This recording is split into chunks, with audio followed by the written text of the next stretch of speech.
마감딜로 이어가도록 하겠습니다. 키워드 먼저 화면으로 만나보시죠. 네, 오늘의 키워드입니다. 금리 인하 최대수 해주는 2차 전지대 바이오 살펴보도록 하겠습니다. 관련해서 KM파트너스의 김성훈 대표와 함께 이야기 나눠보도록 하겠습니다. 안녕하세요. 네, 안녕하세요. 네, 일단 오늘 또 금요일인 만큼 물론 이번 주가 이틀밖에 장이 안 열리기는 했습니다만 빅컷 이후에 시장이 이틀 연속 올라줬단 말이죠. 시장 전반적으로 좀 어떻게 보고 계세요? 네, 일단 뭐 연준의 빅컷에 관련돼서는 사실 국내 증시만 후반영을 했다라는 것에 이제 그래도는 사실 전반적으로 업종 전반적으로 상승세를 뭐 지속적으로 이어간 점, 그리고 뭐 아쉽다라고 하면은 모건 스탠리가 SK 하이닉스에 대한 목표 TP를 계속해서 조정을 하면서 사실 이제 이런 부분에서 우리가 TP 조정 전에 뭐 모건 스탠리 지분을 좀 축소했다는 소식도 좀 들려오고 있는데 네. 이런 흐름에 좀 반응을 하지 않았으면 저는 좋겠습니다. 오히려 신규 투자자들한테는 사실 이런 모건 스탠리의 TP 조정이 매수에 대한 뭐 저가 매수에 대한 관점으로서 이렇게 좀 해석을 할 수가 있지 않을까, 저는 그렇게 보고 있고요. 네. 그리고 뭐 갑자기 반도체 쪽으로 제가 계속 돌리고 있는데 이게 중요한 상황이기 때문에 네. 사실은 그래서 지금 보면은 뭐 우리가 TP를 3분기에 한 20% 정도 삼성전자하고 하이닉스를 조정을 했고 눈높이도 굉장히 낮춰졌고, 근데 외국인들이 이 정도 가격대면 사실 뭐 국내에서도 기존 예금 쪽을 좋아했던 자산가들의 문의가 삼성전자가 6만 원대 초반이면은 정말 매력적인 주가 아니겠느냐. 네. 뭐 배당에 대한 매력도 좀 주가가 하락을 했으니 4%대 분기별로 이제 들어오는 거고. 그래서 뭐 지금 24일 날 있을 이 밸류업 지수 발표도 뭐 외국인들이 좋아할 만한 주주환원의 재료로 좀 긍정적일 만한데, 사실은 오늘과 같은 경우도 보면은 코스닥에서만 뭐 선물 쪽에서 외국인들이 뭐 3천억 이상 매수로 들어오기는 했습니다만, 이제 현물 매수가 좀 굉장히 약한 부분이 사실 지수에 대한 반등, 지금 2,600도 돌파를 못하고 마감을 했습니다. 그래서 실질적으로 오늘 키워드가 이제 뭐 많이 상승을 했던 바이오주 쪽에 포커싱이 맞춰져 있는데, 사실 시장이 코어라는 총 우리가 대장을 시장을 이끌었던 상반기에 SK하이닉스와 삼성전자의 반도체 코어를 어느 정도 좀 계속 유지를 해야만 사실 지수가 뭐 전반적으로 업종 전반적으로 상승세를 연속적으로 이어갈 수 있는 가능성들이 열려 있지 않을까, 그렇게 보고 있고요. 뭐 고용과 관련돼서는 사실 비농업 체험자 수가 뭐 증가폭이 어느 정도 연준의 목표치에 맞았지만은 사실 우리가 내막을 놓고 보면은 이민자 수가 증가하면서 사실 예상보다 좀 뭐 감소한 폭이 예상이 되면서 사실 빅컷에 대한 움직임이 있지 않을까라는 뭐 생각은 가졌고, 그리고 어제 같은 경우 너무 길게 안 나요. 괜찮습니다. 어제 같은 경우도 미국 시장 같은 경우에 기술주들이 급격하게 반등을 해줬고요. 테슬라도 7%대 반등을 해줬는데, 우리 왜 이럽니까? 네, 이게 흔히 말하자면 빅컷을 단행을 하면서 기술주들의 기초 체력을 이제 어느 정도 회복할 수 있는 기간을 좀 제가 봤을 때는 마련을 해줬다라고 볼 수가 있을 것 같아요. 그래서 이제 엔켈이 만약에 일본에서 BOJ가 금리를 어느 정도 인상을 했어도 사실 엔캐리 트레이드가 일정 부분의 마진을 뭐 25bp를 마진을 먹으려고 이동을 했다 대비해서 기술주, 미국의 기술주를 투자를 해서 그것에 대한 과실을 더 먹을 수 있다. 이 반응은 사실 전자에 더 메리트가 좀 부여가 되기 때문에 우리가 블랙 먼데이가 2차적으로 학습 효과가 있기 때문에 그러한 예상은 크게는 저는 생각하지 않았을 뿐. 그래서 뭐 일단 특징적인 이슈는 사실 아까 말씀드렸던 바이오와 그리고 2차 전지의 대장주의 구도가 하반기에 어떻게 진행이 될까, 그것이 포커스에 맞춰져 있는 것으로 말씀을 드리고 싶습니다. 일단 전반적으로 우리나라 시가총액을 따져보자면 업사이드를 열어주려면 반도체가 버텨주든 뭐 더 오르든 해야 지수단 자체가 올라갈 수 있기 때문에 삼성전자, SK하이닉스를 언급을 안 할 수가 없는 상황입니다. 하지만 지금 어쨌든 IT가 좀 빠지고 있는 상황이고, 여기서 그럼 수급이 빠졌을 것이고, 거기에 빅컷이 되면서 금리 인하가 되면서 지금 성장주에게 기회가 온 것이 아니냐라서 오늘도 저희가 이런 주제를 가지고 지금 이야기를 하는 것으로 제가 생각이 드는데, 그렇다면 바이오와 2차 전지 사실은 주가를 본다면 바이오가 조금 더 압승인 것 같긴 한데 2차 전지도 사실 바닥권에서부터 수급이 붙으면서 올라왔었잖아요. 네. 이걸 계속해서 유지하면서 더 갈 수 있을까라는 의문을 많이들 가지실 것 같아요. 네. 차례를 잘 지켜야 될 것 같아요. 왜냐면 우리가 기본적인 파도 타기 지금은 주식시장 국내 같은 경우는 반도체도 그렇고 미국 시장하고 대비해 봤을 때는 트레이딩 시장에 좀 가깝다라는 네.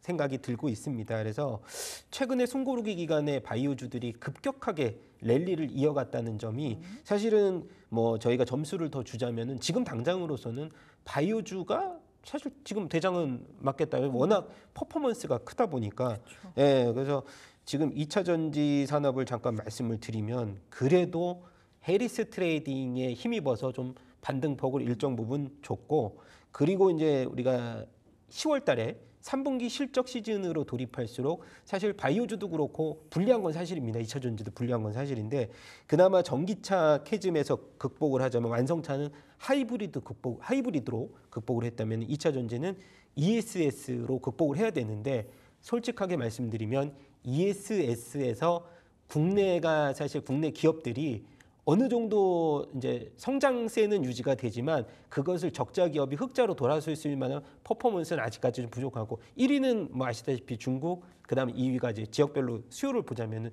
미국인데 뭐 국내 같은 경우는 지금 이제 시작 기조라고 생각하시면 될 것 같아요. 그래서 저는 2차 전지 하면은 그래도 제일 큰 퍼포먼스 이벤트라고 하면은 중국에서 27일 날 있을 이제 미국이 중국산 전기차에 대해서 100% 관세를 부과하겠다라고 공언을 했고 네. 뭐 그러하면 이제 뭐 태양광 같은 경우도 중국발 훈풍이 좀 어느 정도 들었고요. 50% 관세를 예상을 하는 수순에서 사실 지금의 급등 배경이라고 하면은 여러 가지가 있습니다만 그것이 실적을 배제한 이벤트라는 점이 사실은 뭐 계속적으로 우리가 2차 전지에 대해서 매수를 계속 외칠 수 없는 부분이라고 생각이 되고 뭐 안정적인 뭐 경기 방어주 성격에서 우리가 본다면은 수주 산업에 대한 오늘 반등을 보여줬다는 점이 사실상 그동안에 좀 쉬었던 방산이라든가 조선 이런 부분들 우리가 아까 말씀드렸지 안정적인 실적이 예정돼 있는 이 수주 관련 기업들은 쉬면서 그동안의 체력을 좀 증비해서 반등폭을 좀 보여줬습니다. 그래서 사실상 메리트를 부여하자면은 지금은 뭐 바이오도 사실은 어느 정도 퍼포먼스가 좀 끝나고 나면 저는 그래서 이제 기점을 다음에 또 질문을 하실 네. 것이지만 기점을 국내 금리 관련돼서 발표가 이제 10월 달에 있지 않습니까? 그것을 뭐 앞뒤 전후로 해서 또 한번 나눠야 되지 않을까 저는 그렇게 생각이 되는데 네. 국내 같은 경우는 이제 금리 인상에 대해서 굉장히 뭐 거의 확정적으로 말씀을 해주고 있는데 네. 사실 이제 우리나라 같은 경우에 미국하고 금리 차가 좀 한 2% 정도 낮잖아요. 근데 선제적으로 금리를 인하를 해버리면은 사실 자금 유출이 좀 일부 있을 수 있기 때문에 굉장히 미국 눈치를 좀 많이 볼 수밖에 봤었습니다. 그래서 지금은 뭐 눈치를 보지 않아도 되는 상황이기 때문에 내수 진작에 힘을 쓰겠다라고 해서 사실상 어느 정도 금리 인하에 대한 흐름 그리고 이제 뭐 문제가 되는 점은 사실 그거잖아요. 스트레스 DSR인데 뭐 그것은 과거 이제 우리가 2차로 넘어가면은 이제 수도권과 비수도권 그것을 나누지 않았기 때문에 문제가 네. 됐는데 이제는 좀 차등을 부과를 해서 수도권은 사실 1%대 가산금리 이상 뭐 비수도권 지금 비수도권하고 수도권하고 이 뭐랄까 체감 차이가 굉장히 크죠. 차이 자체가 아예 다르죠. 예, 미분양은 사실 지방에서는 굉장히 많이 흔한 있고. 뉴스인데 뭐 사실 그런 부분에서 있어서 해결만 된다면 금리 인하에 대한 문제점은 크게 없다. 그래서 저는 뭐 미국 시장의 훈풍보다 사실은 솔직히 말씀드리면 국내 금리 인하가 더 국내 주식 시장에는 더 사실 영향력이 크다. 저는 그렇게 보고 있습니다. 그래서 제약바이오주 같은 경우는 10월에 국내 이제 금통위의 금리 인하를 시점으로 해서 톤이 좀 바뀔 수도 있다. 저는 그렇게 생각이 돼요. 뭐 제약바이오주들 아까 이제 추가적으로 제가 말씀드리겠지만은 뭐 신약 개발, 뭐 ADC 굉장히 많잖아요. 그렇죠. 근데 실질적으로 턴어라운드 되는 종목들도 계속 있습니다. 있지만은 사실 3분기 실적에서 뭐 만약에 예상보다 뭐 우리가 어닝이 좀 미스가 좀 난다거나 이러면 사실 이러한 효과가 거품이 쭉 빠질 수 미끄러질 있고 수 있죠. 그래서 대체적으로 우리가 역사적으로 봐도 제약바이오주들의 이 랠리 기간이라고 하나요? 우리가 투약 기간하고 좀 비슷한데 네, 그 기간이 썩 길지는 않습니다. 사실 네. 이렇게 좀 뭐라 그럴까요? 그래도 선별적으로 좀 선택과 집중이 필요한 이제 시기가 아닌가 좀 그렇게 보고 있습니다. 네, 일단 2차 전지 같은 경우는 결국에는 숫자가 찍히지 않을 걸 모두가 알고 있기 때문에 지금 시장에서도 바이오에 비해서 이 퍼포먼스가 좀 덜한 게 아닌가라는 생각이 듭니다. 그런 3분기 실적이 발목을 잡고 있다라는 말씀을 해주셨고, 바이오 같은 경우는 이제 10월에 금통위 이후에 좀 색깔이 바뀔 수도 있겠다라는 말씀을 해주셨습니다. 특히나 제가 바이오주에 대해서 사실 많은 투자자분들이 뭐 좋아하시는 분들도 많이 계시지만 꺼려하시는 분들이 내가 투자한 이 종목이 옥인지 석인지 사실 알 수 없는 부분들이 있기 때문에 그렇잖아요. 그래서 아마 종목에 대해서 선별하는 것들도 굉장히 어려워서 이런 말씀을 좀 해주시는 것 같아요. 그럼에도 불구하고 알테오제는 오늘도 올랐고요. 바이오주들이 계속해서 지금 랠리를 이어가고 있는 상황입니다. 투약 기간만큼이나 랠리가 좀 짧을 수도 있겠다라는 말씀을 해주셨는데 이어서 더 들어볼까요? 네, 지금 보면 이제 알테오젠이 오늘 뭐 린디에 뭐 관련 이제 유사한 약품이 이제 개발이 돼서 네. 근데 사실 방식은 좀 많이 틀리지만 다르지만. 예, 다르지만 오히려 더 부각되는 그런 흐름들을 네. 봤을 때는 사실 유일무이한 이제 뭐 알테오젠의 SC 제형이라고 저는 시장에서 그것이 부각이 오히려 더 그걸 많이 프리미엄을 됐다. 줬다. 예, 그래서 오히려 프리미엄을 더 준 것 같아요. 근데 사실상 이제 30만 원대를 강력한 지지선으로서 반등을 보여줬고 유한양행 같은 경우도 이번에 사실 4차 개발, 3차에서 효능이 너무 좋았기 때문에 근데 이런 부분에서 주가가 급등을 보였거든요. 사실 최근에 이제 유한양행 주가 보면 좀 기간 조정을 좀 받았어요. 네. 그래서 상대적으로 좀 응축하고 있다가 사실 어느 정도의 효과 때문에 좀 크게 좀 터트려 준 반등을 거죠. 준 네. 거거든요. 사실 그래서 어느 정도의 퍼포먼스가 더 나올지는 모르겠습니다만은 사실 지금의 주가 흐름들을 이렇게 좀 제가 봤을 때는 이제는 좀 경고감이 조금은 들지 않을까. 그래서 계속 제가 이제 주가가 만약에 다음 주에도 반등폭을 줄 수는 있습니다. 근데 이게 보면은 안심하고 있을 때 반도체도 마찬가지죠. 7월 달에 우리가 트럼프의 하나의 발언 때문에 사실 트리거가 하나가 딱 마련이 됐죠. 방심하고 있을 때. 그래서 지금 계속 이제 바이오주들에 대해서 제가 경계감을 먼저 가져라라는 말씀은 아니지만 네. 뭐 비중이 좀 너무 이제 크신 분들이라든가 신규 진입을 하시는 시점에 대해서는 조금은 좀 보수적인 입장도 한번 생각을 해볼 만하지 않을까 그런 말씀을 드리는 거고. 네. 네, 근데 이제 질문이 어떤 이렇게 말씀을 드렸는지. 바이오주에 네. 어쨌든 지금 뭐 그 랠리 기간이 길지 않을 네. 거기 때문에 신규적으로는 보수적으로 보신다. 네, 가지고 계신 분들은 비중 축소를 좀 고민해야 되는 시점이다. 네, 네, 맞습니다. 라고 말씀을 해주셨습니다. 그렇다면 어쨌든 근데 바이오가 뭐 10월 금토기까지 뭐 그렇게 많이 남지는 네, 않았습니다만 맞습니다. 지금 주도주가 없는 상황에서 갈 거잖아요. 네, 그럼 맞습니다. 우리가 맥 놓고 손 놓고 있을 수는 없으니 좀 보기는 봐야 될 텐데 뭘 기준으로 바이오주는 선택을 해야 될까요? 그래서 지금 제가 이제 이렇게 보자면은 사실은 아까 2차 전지와 바이오주를 이제 비교를 좀 시간을 좀 끌어서 말씀을 드려야 되는데 사실 바이오 쪽으로 제가 비중을 너무 많이 실었잖아요. 네. 그래서 지금 보면은 사실 이제 2차 전지에 대한 흐름들도 사실 나쁘지는 않습니다. 그래서 이 ESS 시장 같은 경우에 이제 우리가 올해 같은 경우에 전년비 대비해서 약 54조 정도인데 2035년까지 한 100조 시장. 그래서 2배 정도 상승하는 기간적인 흐름은 좀 오래 될 것 같지만 그래도 주택용 ESS라든지 그다음에 상업용 ESS 국내는 조금 이제 우리가 주택용 비중이 좀 적다 보니까 사실 중요성은 아직 모르겠지만 전력난 내년 정도 가면은 미국에서 지금 아직까지는 전력난에 대해서 부각이 크게 안 되겠지만은 내년 데이터 센터가 급증을 하면서 전력난이 이어질수록 2차 전지에 대한 수요 우리가 사실 ESS 하면은 휴대폰에서 사실 방전됐을 때 우리 보조 배터리 갖고 다니잖아요. 그런 형식으로서 굉장히 유용하게 쓸 수 있다. 그래서 상반기에 우리가 전력망 에너지원을 보니까는 태양광이 한 절반 정도를 차지했다면 2등으로서는 ESS가 지금 성장폭이 굉장히 크다라는 점. 그래서 저는 아까 말씀드렸듯이 3분기까지는 바이오 쪽에 한 표를 주겠지만은 4분기의 주도주라고 하면 2차 전지에 손을 한 번 더 들어주고 싶고요. 그리고 아까 말씀드렸던 뭐 제약바이오 쪽에서는 ADC 쪽. 그래서 지금은 3세대 ADC라고 하는데 그쪽으로서의 종목들을 한번 추려보는데 지금은 CDMO 시장에서 관련주가 사실은 퍼포먼스가 굉장히 컸고 바이넥스도 어제 급등세를 연출을 했었고 근데 상대적으로 이것도 제가 계속 뭐 경고감 있는 얘기를 또 한 번 해드려야 되는데 사실 이 시장 1위하고 2위 중국의 CDMO 시장의 한 25% 정도를 우리나라가 다 가져가는 건 아니잖아요. 사실 인도의 CDMO 시장이 세 번째에서 지금 두 번째로 커질 수가 있고요. 그래서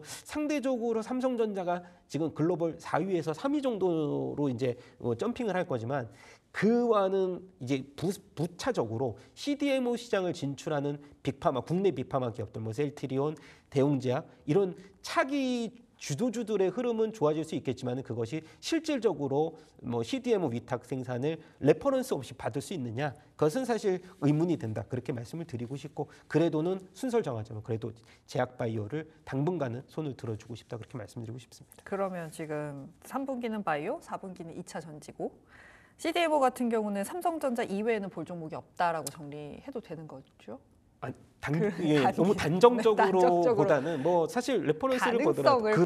보자면. 뭐 바이넥스도 지금 최근 들어서 이제 뭐 바이넥스도 있고 SP만 있고 네. 그래서 대형 빅파마들의 이제 그 물량을 조금씩 이제 어느 정도 수주를 하고 있고 바이넥스 같은 경우도 뭐 사실 옆에 셀트리온이라는 큰 또 우리가 보조가 있기 때문에 그래서 네. 그런 면으로 봤을 때는 긍정적이지만 그래도 탑픽으로서의 흐름은 삼성 바이오로직스를 그래서 상대적으로 비중을 놓는다고 하면 삼성 바이오로직스를 일단 일차적으로 같이 좀 묶어서 저희가 투자를 하는 것이 좀 좋지 않을까 그렇게 생각을 하고 그렇죠. 있습니다. 아무래도 그리고 CDMO 시장 같은 경우는 이제 탑티어들이 더 수주를 많이 받는 구조를 갖고 있기 때문에 삼성전자에 대해서는 긍정적인 시각이 계속 나오고 있는 것 같습니다. 그렇다면 3분기 바이오 내에서는 3세대 ADC 말씀을 해주셨어요. 이 부분은 어떻게 좀 더 자세하게 설명을 들어볼 수 네, 있을까요? 그래서 이제 종목 관련돼서 제가 이제 하나를 네. 뭐 갖고 왔는데 뭐 사실 이제 우리가 리가켄바이오를 다들 아시겠지만 레고켄바이오가 이름이 좀 바뀌었죠. 네. 그래서 새롭게 들으시는 분들도 있는데 과거에 이제 계속해서 레퍼런스가 좋았던 기업들에서 지금 보면은 파이프라인이 현재 보니까 한 17개 파이프라인을 갖고 있고 고용암 쪽에서 이제 우리가 ADC 치료제 아까 제가 3세대라고 말씀드렸는데 1세대는 우리가 항체 이중 접합제라고 해서 링커가 연결이 돼야 되는데 이 연결 부분이 좀 많이 오류가 생기다 보니까 2세대로 이제 그것을 오류를 수정해서 2세대로 넘어갔는데 2세대 같은 경우는 사실 비중, 항체와 이 약물의 비중이 좀 오류가 있어서 사실 뭐 어느 정도의 그 부작용이 일어났지만 3세대 쪽으로 간다면 리가켄바이오가 최근 시장에서 후발주자임에도 불구하고 우수성을 인정받았기 때문에 최근 들어서 이제 우리가 그 LCB 84하고 71 이런 것들이 지금 뭐 FDA 승인이나 이런 것들이 많이 남아 있기 때문에 1분기는 얀센하고 2조 정도의 계약 수주를 진행을 하면서 흑자로 진행을 했었어요. 근데 2분기에 다시 뭐 사실 이제 그게 마일스톤 같은 경우가 언제 발휘가 되는지에 따라서 이게 흑자로 된 적자로 되는 한데 사실 이 수주 금액이 워낙에 좋기 때문에 저는 뭐 리가켄바이오에서 ADC 관련 항체 접합 물질에서 우리가 꼽는다면 리가켄바이오를 탑픽으로 말씀을 드리고 목표 주가는 현재 오늘 급등세를 연출했기 때문에 저는 다음 주에 한 번 더 눌림목이 있다라고 하면은 그때 한번 접근하셔도 좋지 않을까. 그래서 소개를 드리는 시간으로만 말씀을 드리고 있고요. 네. 목표 주가 13만 원, 손절가 8만 원 제시하도록 하겠습니다. 이게 바이오텍 업체들도 단순히 기술만 가졌다라고 해서 되는 게 아니고 이걸 라이센스 아웃을 빅파마들에 해서 마케팅까지 또 임상까지 쭉 끌고 갈 수 있느냐 없느냐가 사실 주가에도 큰 영향을 미치고 있는데 얀센과의 이야기가 있습니다. 그렇기 때문에 계속해서 주가도 좀 반응을 해주는 것 같습니다. 리가켄바이오까지 들어봤습니다. KM 파트너스의 김성훈 대표와 함께했습니다. 고맙습니다. 네, 감사합니다.